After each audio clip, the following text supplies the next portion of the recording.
So Thanksgiving is a time for families and about the values that families share. One of the couple of the values that my mom always instilled in me was the importance of honesty and reliability and the importance of trying your best.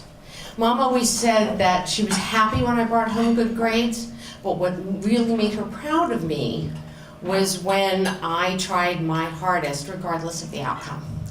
And I really took that to heart. And that was a big part of my self-image, that I was the good kid. I was the kid who was always honest and reliable, and I always went to class, and I always did my homework, and I always turned in all of my assignments. You know, it was a big part of my self-identity, a big part of where I took pride in myself. And if that was true in elementary school, it was really true through my middle and high school years. My achievement level in elementary school allowed me to compete for a spot in a very selective high school in New York City.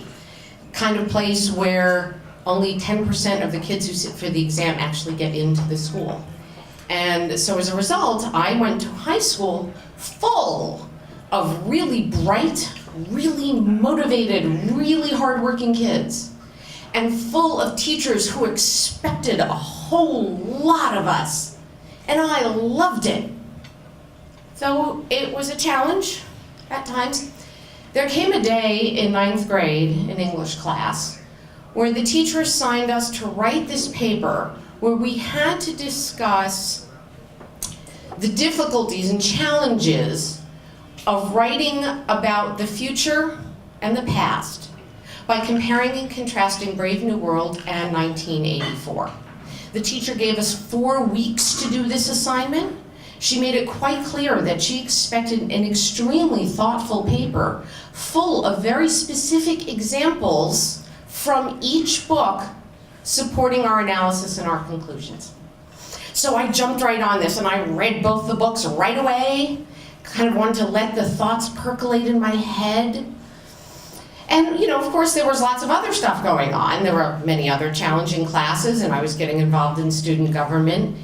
And, well, the day came that the paper was due, and I hadn't written it. I had no idea what to do.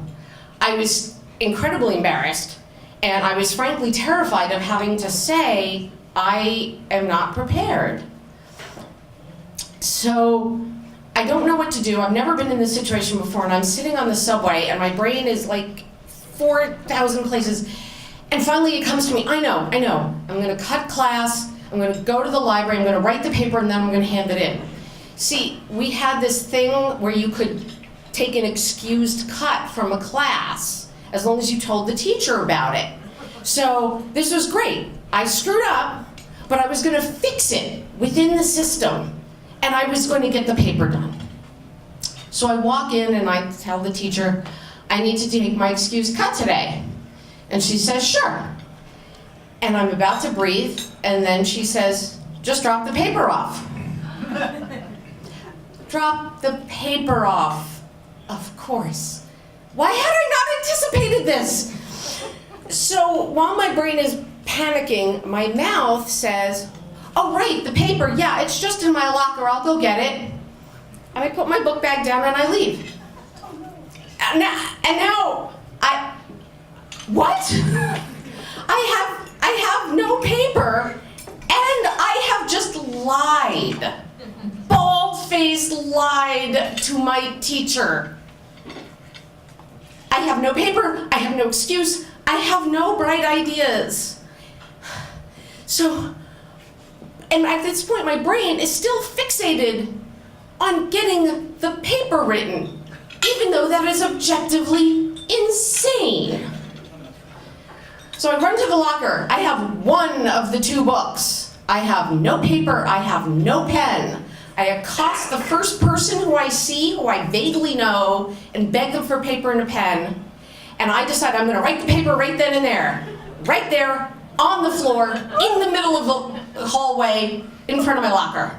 And I write the paper, and I'm trying desperately to think of any sort of semi-coherent argument I can make, trying to get any sort of remembering of the examples from the books, both of which I've read quite some time ago, and only one of which I actually have in my possession. So about 15 minutes later, I walk back into the classroom, and I hand the teacher the paper, and she kind of looks at me funny, because I've been gone for 15 minutes. And my brain starts to panic again, but my mouth comes to my rescue, and my mouth says, "Oh, I'm sorry, I had to stop in the bathroom. That's kind of why I need the cut today." And she looks at me and says, "Oh, well, I hope you feel better. I'll see you next time." And I leave. What just came out of my mouth? Who am I?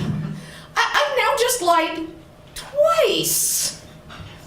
And all of the shame that I have about not having done the assignment, and now having lied twice to my teacher in a craven attempt to get out of it, is replaced with all the shame and the panic about what's going to happen when she reads that paper.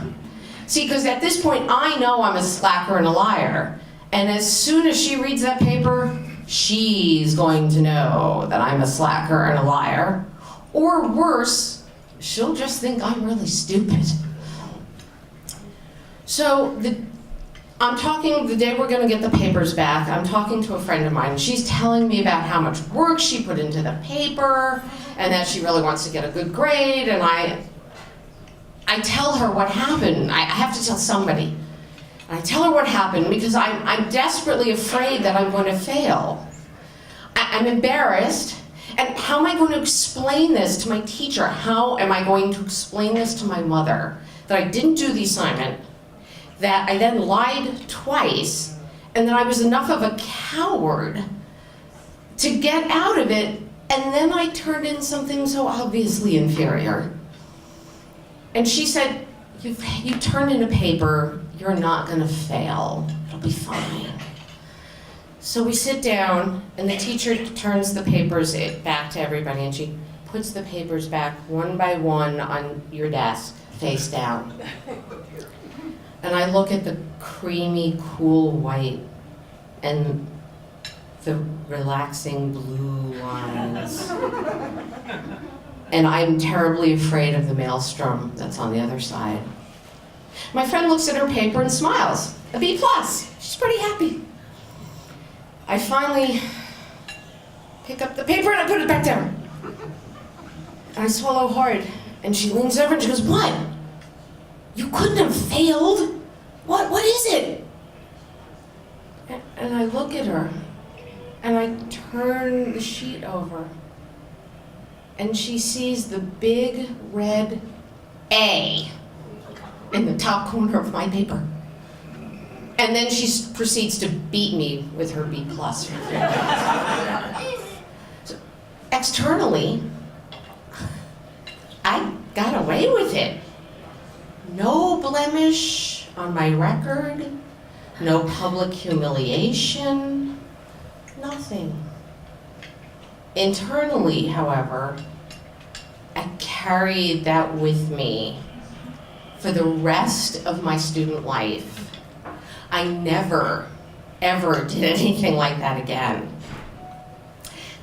I never told my mom this, not at the time, not years later, never before she passed away did I tell her that I had done this. But now, I kind of think though, if I had, it would have been okay, because another one of my mom's big values was forgiveness. Thank you.